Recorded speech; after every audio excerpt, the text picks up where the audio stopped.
Hello, everyone.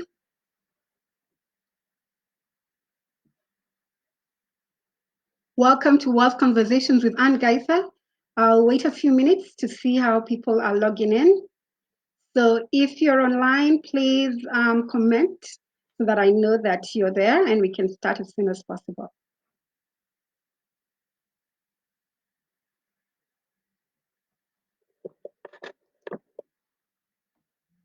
All right, I see a few people streaming in, so we'll wait a few minutes and then we can have a conversation.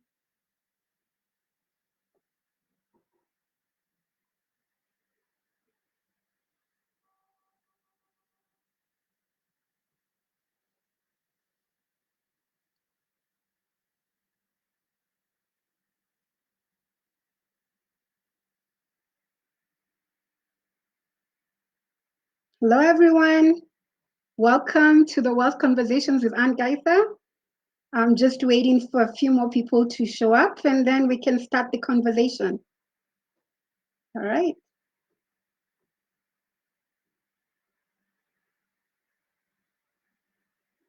Please put, if you have any questions that you want to know about wealth creation and wealth management, you can put them on the comment section and I'll be sure to answer them during this 1 hour where we'll be having a conversation. Hi, Veronica. I'm glad you joined in and I hope you learned something.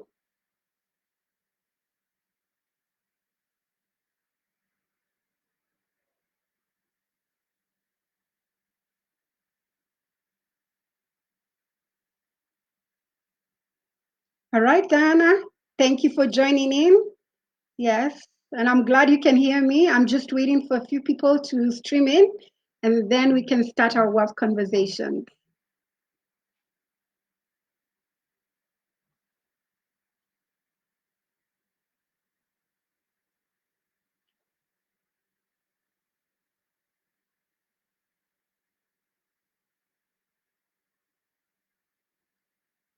All right, so I think I'll just go ahead and start because I believe in keeping time. And right, so welcome to Wealth Conversations with Anne Gaitha. Oh, welcome, Adela. Nice to see you. And I hope you'll ask interesting questions so that we can have a interesting discussion. Yes, so I'm Anne Gaitha. I'm a wealth expert and investment specialist, and I run a company called Regal Africa, which I created in 2015 to help clients create wealth. And it's been during that time, the last 5 years, I've been getting very many questions, but it's during this episode of COVID-19 that I've actually been getting the same questions. So I thought, okay, with this free time that we have, why don't we actually have a set time so that every Wednesday at 6 p.m. we can join in and I could be able to just share some of the information that I have around wealth creation and wealth management, and I could be able to answer any questions that you may have because really this is a trying time and everybody's wondering what next. So I am very happy that you're here and I will be having an interesting conversation today. All right. So why did I start the show? As I just mentioned, I've been getting very many questions from people asking me, how do I create wealth? How do I manage? Nobody saw this coming. What should I do? And so I've been telling people that it is during times of crisis that you need to do what you need to do. And that is where opportunities are found, right? And I actually believe that when you search for whatever you need to do, so if you're searching for wealth knowledge, you're going to find it, right? So I'm very happy that you're joining in so that you can ask the right questions and I'll be able to help you with that. I was hoping to start in 5 minutes. So we're just going to wait a little bit, get some people to stream in, and then I will start talking about the wealth formula. All right.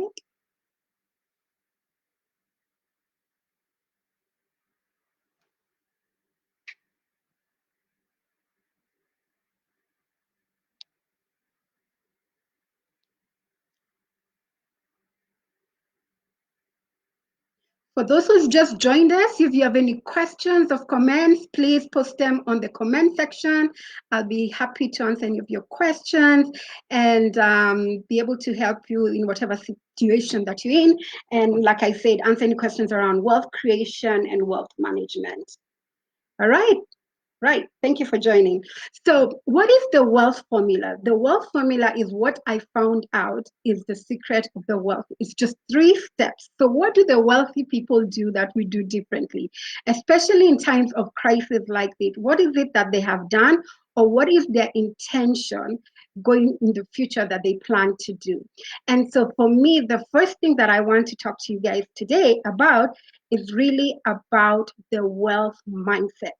If you want to create wealth and have the ability to manage wealth for the future and for generations to come, the first thing you need is a wealth mindset. Now, what is the wealth mindset? A wealth mindset is really whereby you're thinking abundance. You actually visualize that you are able to achieve whatever it is that you want to achieve. So the first thing, like I say, is really transforming your mind. From my experience in Kenya, my experience in the US and around the world, I've realized the difference between the people who make money or are in the process of actually creating wealth is really their mindset. So if you can't go to, for example, to the US, everybody has the mindset of abundance because they believe in the American dream. So people always have a vision of where they are going. And because of that, vision, they're able to actually go to the next level. So, and then when I came back home to Kenya, I realized what people actually have is a lack mentality. So they actually always believe that they need to always be in survival mode as opposed to actually sitting back and visualizing what it is that they want. So as I mentioned, the first step for you to be wealthy is actually to have a wild mindset. You need to transform your mind. You actually have to believe and have faith that you're going to achieve whatever it is that you need to achieve. And once you do that, once you transform your mindset, once you actually visualize where it is that you want to go, then now you can go to the second step. Because I always tell a lot of people, how it is that I create wealth is different from how you create wealth, right? My vision for my life is very different. Some people want just to have a house and, maybe a few money in the bank or in the stock market, but other people like luxury, right? And because of their vision or what they want to do, it will enable them to actually work harder to achieve that. Because a person who wants to, say, for example, have a condo, a 2-bedroom condo, versus someone who wants a 10-bedroom mansion, what they expect to get, they'll have to do different things. And so, as I mentioned earlier, once you have the wealth mindset and you're able to transform your mind, then the second step in the wealth formula is really actually having a wealth plan. Now, wealth plan is very important because if you do not plan, then you plan to fail, right? So what a wealth plan does is it actually gives you actually get you first understand where you are and then where you want to go.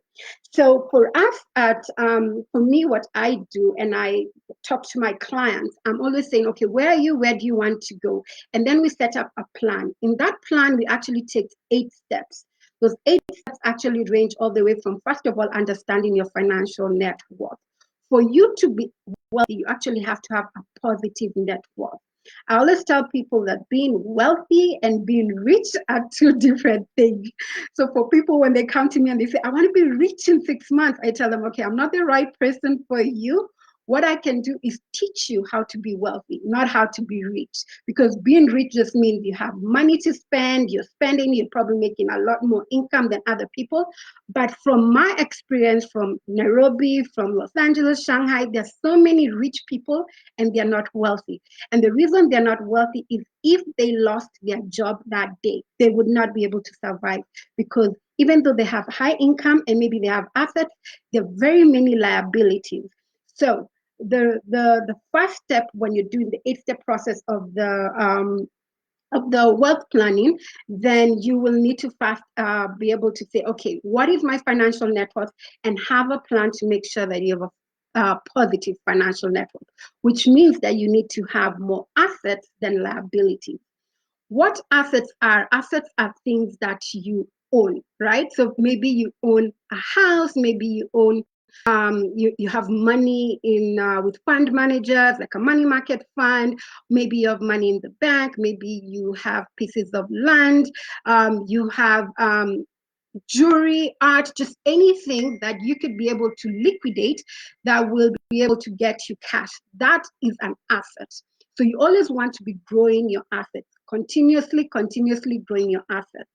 But then now what you need is to reduce your liabilities. What liabilities are debt, anything that you owe somebody, right?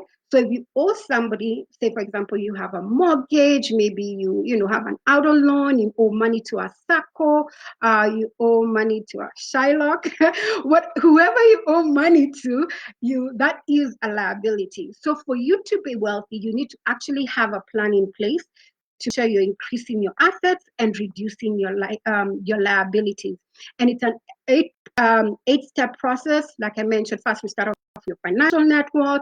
We start looking at your cash flow management, because you actually have to be spending less than you're making. And then we need to start looking at your debt management, so you're reducing your liabilities. We start looking at asset protection, so whatever assets you are, you're protecting them, your most valuable assets. We also start looking at tax planning, retirement planning, because I always tell people we're all gonna get old, so you really have to plan for retirement. We also start looking at investing, and I'll be talking a lot more about that and hopefully answering the questions on that. And then the last thing is estate planning. And especially this time of COVID, a lot of people are asking me questions about estate planning. What are they supposed to do? Because of course, this situation caught all of us by surprise. Nobody thought about this, that we would actually be staying home for over 2 months, not going to work, working remotely. And so the question is, if you're building wealth or you're managing wealth, what are you supposed to do in this season to make sure that everything goes well? Now, once you actually have a wealth plan, which I encourage you to reach out to Regal Africa to help you with that, or if you want to do it yourself, we actually just came out with an ebook called the Wealth Book, and it's about the 8 steps to creating wealth. It's an ebook, and if you're interested, just send us a message on Facebook, or you can email us at wealth@regalafrica.co.ke, and you can actually get that ebook, and then you can start doing it yourself. And we will take you step by step about how to get a wealth plan. So the first thing, as I mentioned, is you actually have a wealth mentality, you're thinking abundance. The second thing, you have a wealth plan. The third thing is now actually actionalizing that wealth plan and start accumulating assets, right?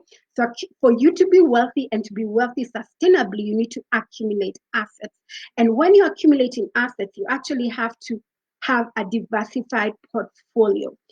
This is where things are getting very tricky now, because we have what we call a new normal. So historically, everybody said that if you invest, for example, in real estate, you're good. If you have a business, you're good. But guess what? We are in a situation, for example, if all your assets were in real estate, guess what? Your tenants are not able to pay. For example, if you have residential real estate, what are you going to do? And that has always been your source of income. For example, also, if you are in commercial real estate, people are realizing that they can be able to work from home. So that means they're not going to be renewing their leases. So what are you going to do? So historically, we knew this kind of asset will always go this direction, but it's not happening. So we have a new normal, which just means that you need to diversify your portfolio and actually look at different assets so that they can be able to you can be able to mitigate risks during a situation like this. And from the questions that probably some of you have been sending me, I will be able to answer them. So so those 3 steps, the 3 steps I've just mentioned with the wealth formula: wealthy mindset, wealth plan, and then wealth accumulation. So with that, before I actually start asking you questions, the 3 things, there's a formula also that we came up with at Regal Africa. And this was actually inspired inspired by a conversation that I had a couple of weeks ago with Terry Ann Chebet, who is actually a media personality here in Kenya. And a lot of people were asking, okay, I need multiple sources of income. What should I do? And my advice for them at that time was saying this: what you actually need are three things, and you need to follow the formula, the SBI formula. So what SBI means? It means in every situation you need to have salary. That means you're either employed and getting a salary, you're in business and getting a salary, because you always make sure that you have something coming every month that will be able to sustain you, pay you, and all that. Because if you spend more than you make, then you cannot become wealthy. So the first step of you being wealthy is one, being able to get income coming in. So you can get income from your salary, but that will never make you rich or wealthy. So the second step you to do is actually business profits.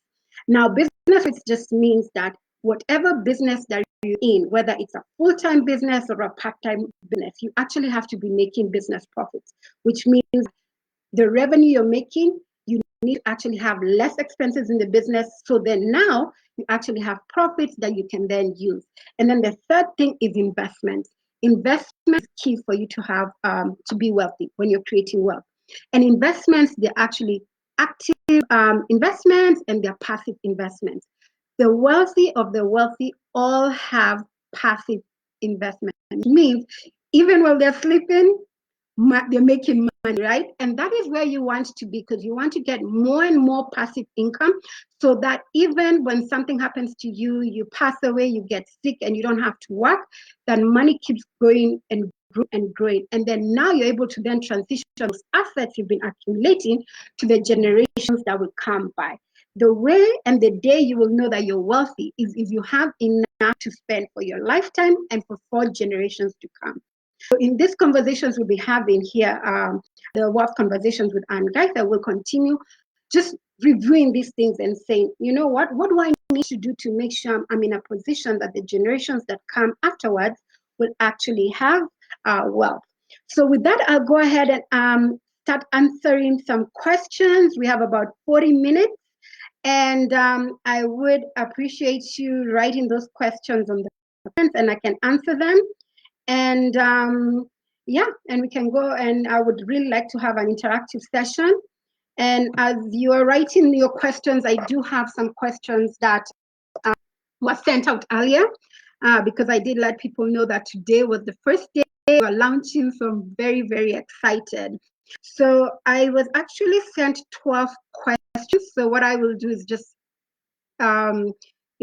read out the questions and answer them. But like I said, if you have any questions outside what it is being asked or what I mentioned earlier, then go ahead and write your question down and I'll be sure to answer it.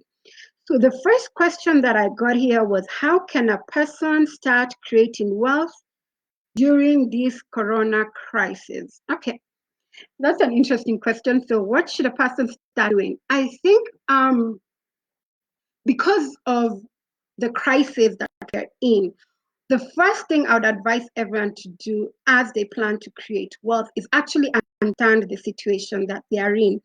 So you actually have to look at your financial net worth. You have to actually look at your current situation, which is what Ali was saying. Maybe you can actually, purchase a wealth book, which is, which will guide you in actually understanding your whole financial situation, because this is the time where opportunities are found. But in order for you to be able to get really good investments, you actually need to have had the money handy, right?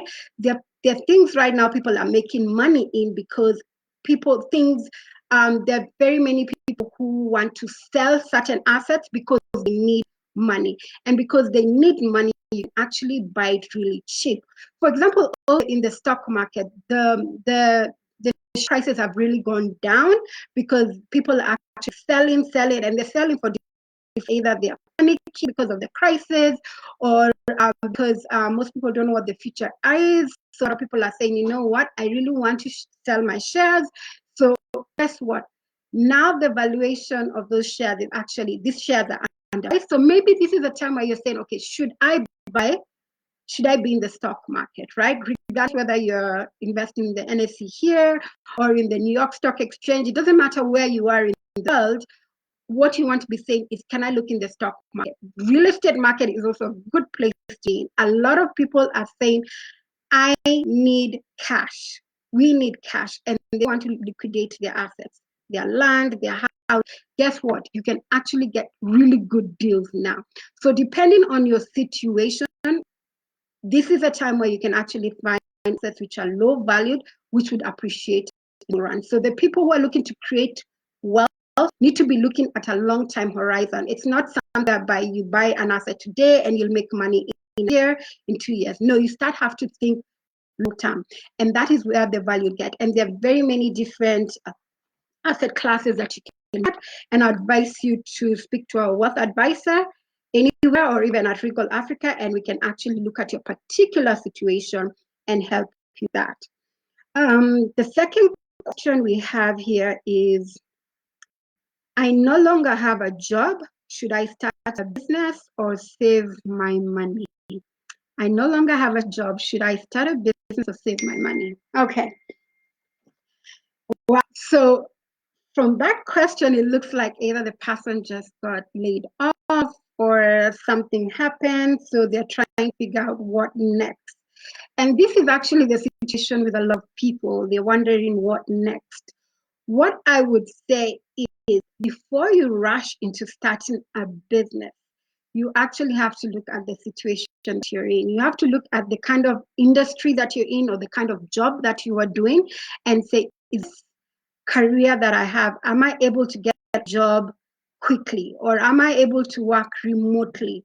Whether you're working for a local company or an international company. So before you start going into business, you want to think, is this for the long haul? Can I actually get a job in the future? Or if you think that you will not be able to get a job in the near future, and so that means that the savings that you have are depleted or you cannot to liquidate your assets, then you want to start looking at a business that you're familiar with, because every time you can be successful in business if you've done research. Unless you know the market, understand the trends or the opportunities. So right now in COVID, I've been seeing a lot of people coming up with very many interesting ideas, or actually pivoting from what they were doing and actually doing new things. We're seeing people in the garment industry who are in fashion, all of a sudden they're doing masks. So they're making a lot of money, they're doing contracts that way. I'm hearing a lot of clients who are in the commercial cleaning, and because people are very concerned about hygiene, they're making a lot of money. We're seeing people who are into different beverages or different things, and now they're looking into hand sanitizers, right? So before you start a business, you have to look and say, this business that I'm going to get in, is it for the short term or is it the long run? Because I would only encourage you, if you're looking to be in a business in the long run, or if you have the information about the industry. And maybe what you could do, because you probably have money, because you are working, you want to partner with somebody who's in those industries that are actually looking for opportunities and they need money. So what you will be looking at in this situation is the same. Can I be an angel investor, right? Maybe you start saying, this person probably needs a couple of millions into their business. What I will do is I will give them this cash, and they give me a stake into their business, or we have a plan of how they'll pay me back. But if you're going to just go directly into business, I think that is really risky, because you do not understand the terrain of that business. So you might put all your business and then you're not successful. So earlier when I was talking about the formula of creating wealth, you want to diversify. When you're accumulating wealth, you want to diversify. So be very careful if you just jump into any business, and make sure that you have the right information. All right. So I'll go on to the third question, and I'm still waiting. I see people online. If you have any questions, please write them down and I'll be sure to answer them. The third question that I have here is someone who says, I am in the diaspora and I'm interested in investing back home. How can I go about it, and what are the best options? Diaspora interested in investing back home, how can they go about it, and what are the best options? Okay. All right. So earlier I mentioned I'm here in Nairobi, Kenya, and I do have very many friends in the diaspora, so I can totally understand the situation that they are in. Because when you're not in a particular location, you might not know how to start investing or where to start investing. And when you are looking to accumulate wealth or manage your wealth, you have to have the right kind of information. Information is key because information will make you knowledgeable. The worst thing you can do when you're creating wealth is actually to invest blindly, investing because someone told you something. So you actually have to do research and know what it is that is available, and then you can make informed decisions. What I usually advise people to do is actually work with a wealth advisor like us at Regal Africa or anyone else who can actually be able to look at that situation. So if you're in the diaspora and you want to invest back home, and say, for example, you want to invest back home in Kenya, the way I would go about it is, like I said, finding professionals who are in investment. What we do at Regal Africa is we work with 8 licensed fund managers, right? So what fund managers do is they take third-party funds. So they take your money, somebody else's money. So they take, and I'll use here Kenya shillings, right? You bring in 10,000, someone brings in 1,000,000, someone brings in 1,billion, someone brings in 200,000, and then collectively as a fund manager, they're able to go now and do the investments. Now there are different types of investments. So there's money market funds, there are equity funds, balance funds, there are fixed income or bond funds. These different funds in different asset classes. So for me, what I usually advise people to do is actually start off by working with a licensed fund manager, because these licensed managers are overseen by the Capital Market Authority. That is in Kenya. Or if, for example, you're in the US or in the UK, there's always a regulator, somebody who oversees the financial service industry to make sure that you are the person who's taking your money is invested in the right thing and that you're not going to lose it, because a lot of people have lost money in pyramid schemes. But in, for example, in Kenya, a lot of people tend to invest in real estate, and there's no regulation in real estate, so you're flying blindly. You don't know if this particular developer is going to develop the properties as they said they would, or even if it's something that was already developed, you do not know what will happen. So what I would say is just find someone locally who can be able to assist you on this wealth journey. And in regards to what the best options are, I would say it depends. When you're creating wealth or you're creating your wealth portfolio, it depends on 3 things, right? So the first thing it depends on is how much money are you looking to invest. So if someone comes to me and they have $100 versus someone comes to me and they have $10,000, right? Or $1,000,000. The kind of investment that they can get is different, right? So when you're creating wealth, you have to understand the situation that you're in to be able to allow you to get assets that you can be able to invest in. So the amount of money you have makes a difference. The second thing is your time horizon. Earlier I mentioned that for people who have a long-term an investment horizon, this is the time to be in, because then you will see a lot of volatility, but in the long run, you'll make good returns depending on the assets, right? But if you're short, if your investment cycle is saying, I only want money in a year, 2 years, 3 years, which is what I usually I see a lot of people doing, then the kind of investment you can get into is limited, because your time frame is very short. The third thing you want to look at is actually your risk tolerance. There are some people who are very comfortable saying, look, I'm young, or I have money ready, I'm willing to take a risk.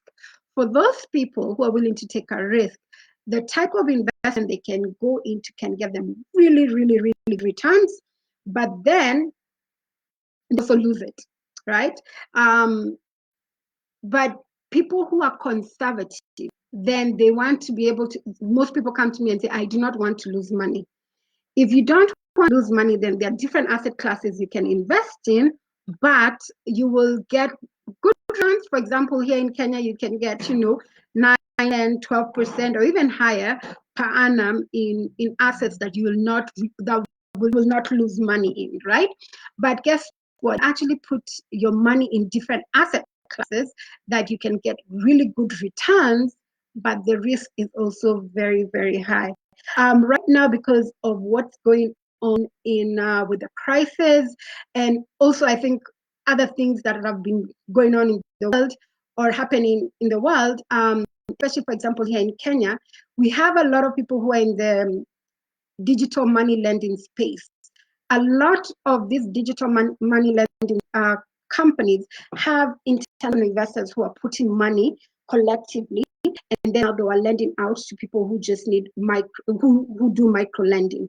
Now, again, what has happened in that situation is that was really good for the last couple of years. People were making really good returns. Like some people charge 5-10% per month, which means in a year making really good money, right?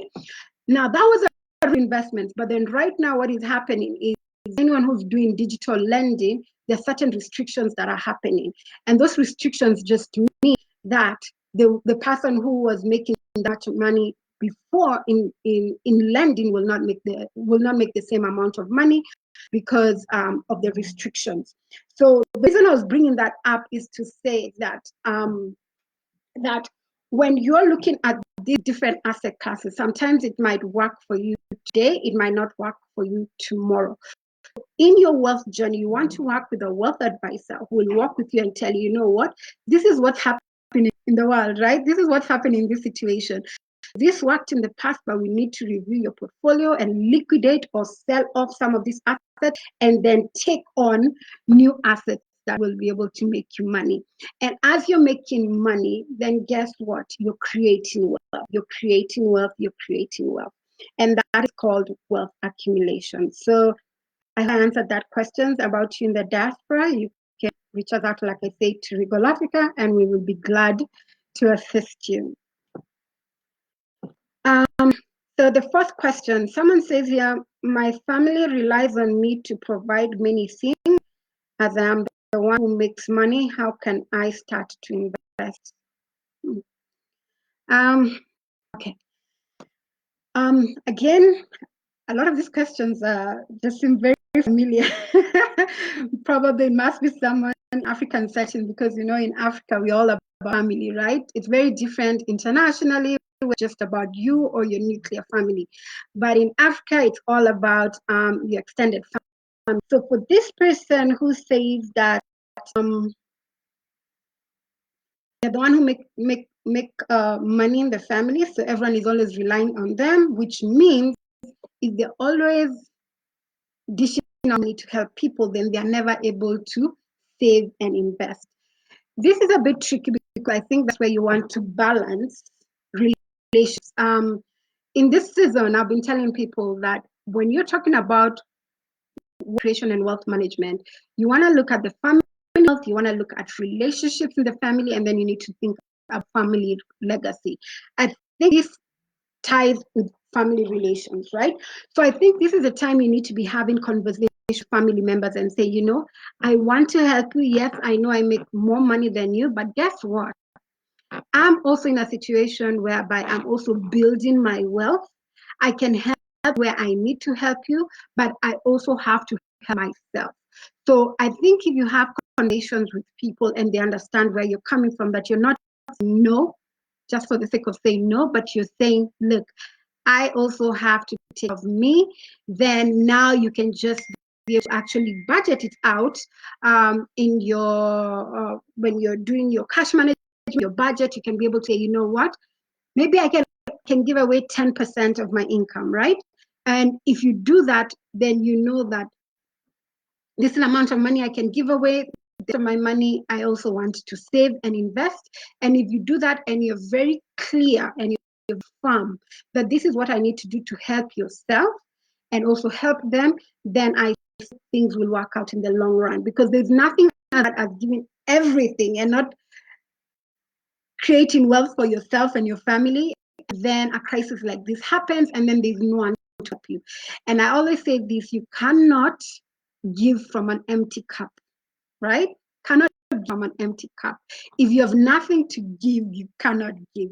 So for you to be able to help your family, you also have to help yourself. So that family relationship and having communications with them will help. And once you do that, then you want to segment a percentage of your income.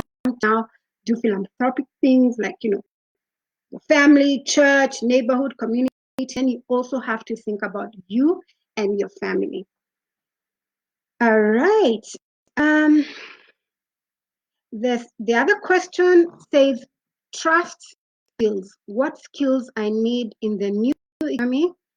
Nominal accounts to invest for kids under 18 to buy them shares. Trust and wills. What skills I need in the new economy? Nominal to invest for kids under 18. Okay, 3 questions in one. Okay. Trust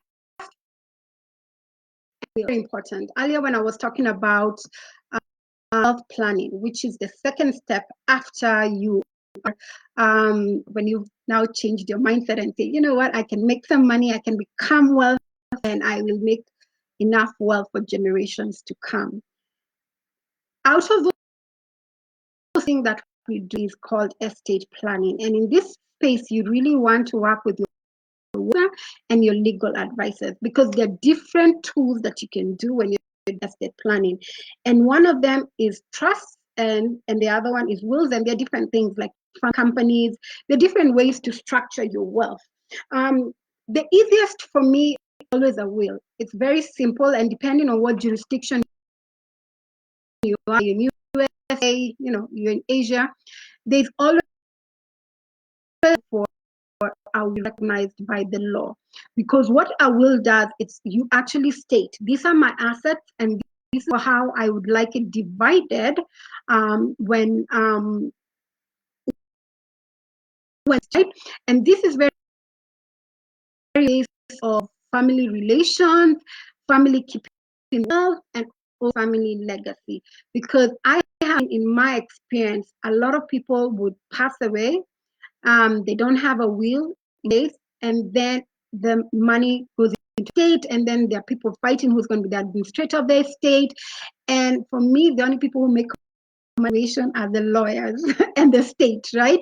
And if you are smart enough or wise enough, you really want to be in a situation where you say, I do not want my family to be in a situation where they lose my hard-earned income or my hard-earned wealth, because this money will actually be used by other people or benefit other people than family. So a simple thing as a will is you can write out yourself, take it to a lawyer who will then review that to actually say, okay, you're very clear, your intentions are very clear that this is what you'd like to happen in regards to if anything happens. So like I said, that's very simple. In regards to trust, they're very different